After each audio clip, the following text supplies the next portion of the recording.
Bonjour et bienvenue sur la classe de fleurs pour une nouvelle vidéo. Aujourd'hui, je te dis tout ou presque sur le stage de troisième. Le stage, appelé séquence d'observation en milieu professionnel, fait partie des obligations de la classe de troisième. Il s'agit d'un stage d'observation, comme son nom l'indique, d'une durée d'une semaine maximum, avec 7 heures de stage par jour maximum, comprises entre 6 heures le matin et 20 heures le soir. Si tu as moins de 15 ans, tu ne pourras faire que 30 heures par semaine maximum. Si tu as plus de 15 ans, tu pourras aller jusqu'à 35 heures. Ce stage n'est en principe pas rémunéré et est organisé au cours du deuxième trimestre. Quels sont les objectifs de ce stage d'observation? Le premier objectif, c'est la découverte du milieu professionnel, donc la découverte d'un secteur en particulier, celui que tu auras choisi, et d'un ou de plusieurs métiers. Mais il va te permettre aussi peut-être de confirmer ou non ton souhait d'orientation et de travailler certaines compétences, l'autonomie ou encore des compétences rédactionnelles par exemple, en faisant ton rapport de stage. Alors voici quelques petits conseils pour des choses à faire ou au contraire à éviter lors de ta semaine de stage.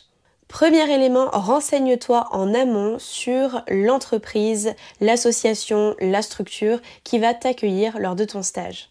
Alors on ne te demande évidemment pas de tout connaître sur l'entreprise, mais si l'entreprise véhicule un certain nombre de valeurs qui sont importantes pour elle ou si elle adopte un fonctionnement qui est particulier, c'est quand même bien d'en avoir un petit peu connaissance avant d'arriver sur le stage et de tout découvrir. En principe, tu as fait les recherches toi-même pour trouver ton stage, ce qui devrait te permettre de savoir un peu où tu mets les pieds, mais on sait très bien en tant que professeur que parfois ce sont plutôt les parents ou le cercle des élèves qui choisissent le stage pour eux, et dans ce cas-là, surtout, c'est quand même important que tu te renseignes sur la structure qui t'accueille.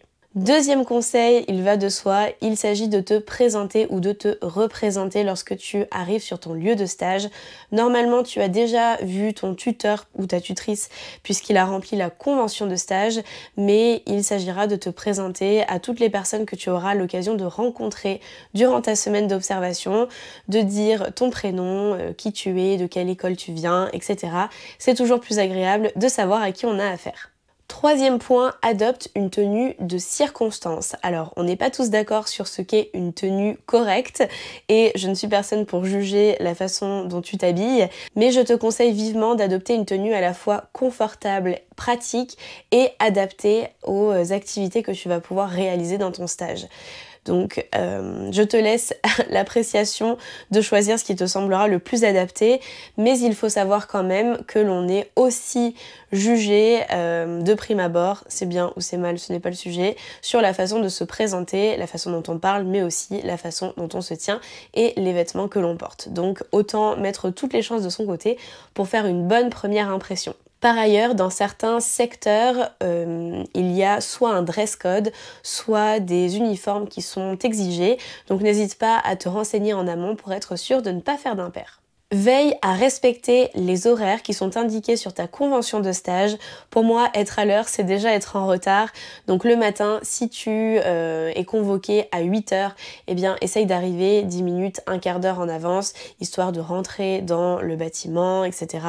De poser tes affaires, éventuellement de boire quelque chose si c'est possible sur place. Mais l'horaire de début de ton stage précisé sur la convention est celui normalement auquel tu dois commencer à travailler, du moins à observer, donc ce n'est absolument pas l'heure à laquelle tu dois arriver. Pour le reste, je t'invite vivement à suivre les conseils de ton tuteur ou de ta tutrice et à suivre le rythme de sa journée. Il te dira lorsque tu pourras faire des pauses, etc., etc.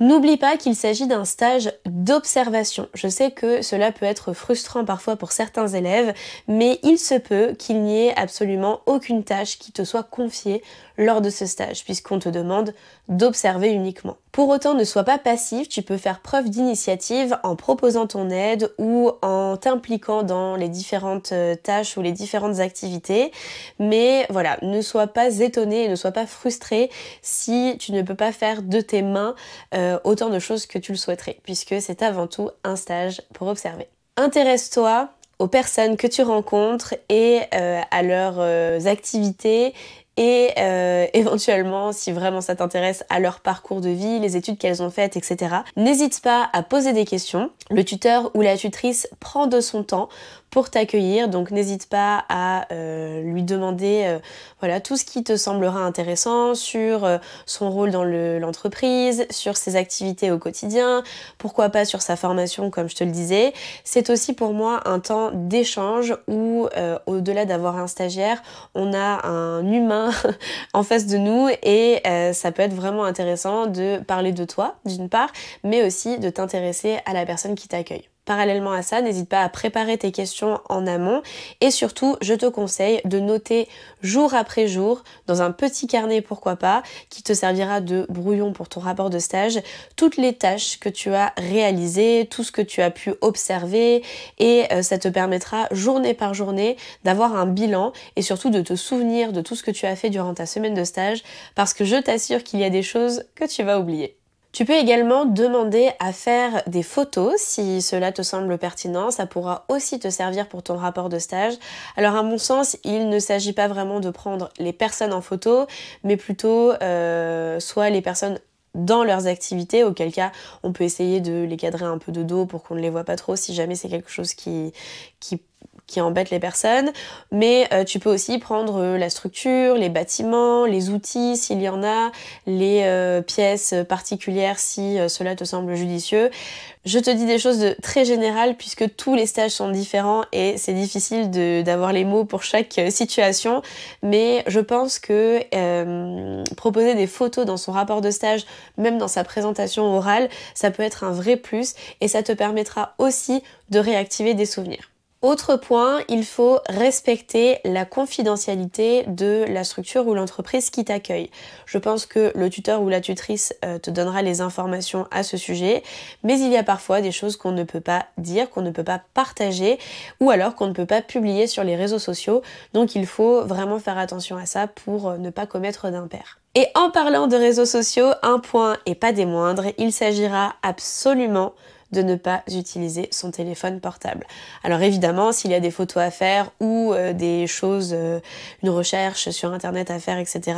de façon extrêmement rapide, tu peux utiliser l'outil, toujours en demandant l'autorisation, mais il ne s'agira absolument pas d'aller sur son téléphone en plein milieu de la journée pour consulter ses réseaux sociaux ou envoyer un message. C'est aussi une forme de respect que de ne pas utiliser son téléphone, d'être pleinement présent lors de ses journées de stage et de s'intéresser à ce que la personne a envie de te montrer et a envie de partager avec toi. Et puis dernière chose, veille à utiliser un langage et un vocabulaire correct. Donc évidemment, on vous voit son tuteur, son maître de stage, comme tu le ferais avec un professeur. Parfois, la personne te demandera peut-être de la tutoyer, mais il faut absolument que ça vienne d'elle et que ça ne vienne pas de toi. Et voilà, je te conseille vraiment de faire attention à la façon dont tu t'exprimes, puisque au-delà de donner une image certaine de toi, c'est aussi, comme je le disais tout à l'heure, une forme de respect. Un tuteur ou une tutrice, ce n'est ni un ami ni un camarade d'école, donc on fait tout ce qu'on peut pour donner la meilleure image de soi-même. Pour finir, quelles seront les suites de ce stage? Eh bien, dans la plupart des établissements, nous demandons un rapport de stage qui va permettre de rendre compte de tous les éléments que tu auras pu découvrir, apprendre, toutes les tâches que tu auras pu effectuer, et puis de montrer que tu es bien renseigné sur l'entreprise, que tu as posé des questions, etc., etc. Ce rapport de stage, j'y reviendrai probablement dans une autre vidéo si c'est quelque chose qui t'intéresse.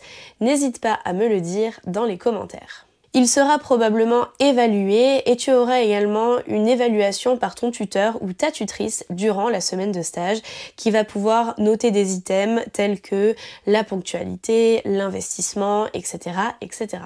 Et cette évaluation sera probablement en partie liée à la note de ton rapport de stage. Dans la plupart des établissements, il y a également un oral de stage juste avant l'oral du brevet. Si tu n'es pas encore au courant qu'il y a un oral pour le brevet, je te mets dans le petit i, je ne sais jamais de quel côté il est, je crois qu'il est là, la vidéo à ce sujet. Mais dans ton oral de stage, tu vas devoir à l'oral rendre compte de ton stage, un peu comme dans le rapport, mais avec davantage d'éléments axés sur le partage d'expérience, et c'est là que tu vas pouvoir réutiliser aussi toutes les photos que tu auras prises lors de ta semaine. Voilà tout ce qu'il me passe par l'esprit au sujet de ce stage de troisième. Si jamais j'ai oublié des éléments ou si tu as des questions, n'hésite pas à les poser dans les commentaires, j'y répondrai avec grand plaisir. Si ton stage n'est pas encore passé, eh bien je te souhaite une très bonne semaine de découverte. Profites-en, c'est des expériences assez rares finalement dans une scolarité. Donc fais preuve d'investissement, de curiosité et je suis sûre que tu en tireras des choses positives. Quant à moi, je te souhaite une très bonne fin de journée et je te dis à bientôt dans une prochaine vidéo. Ciao!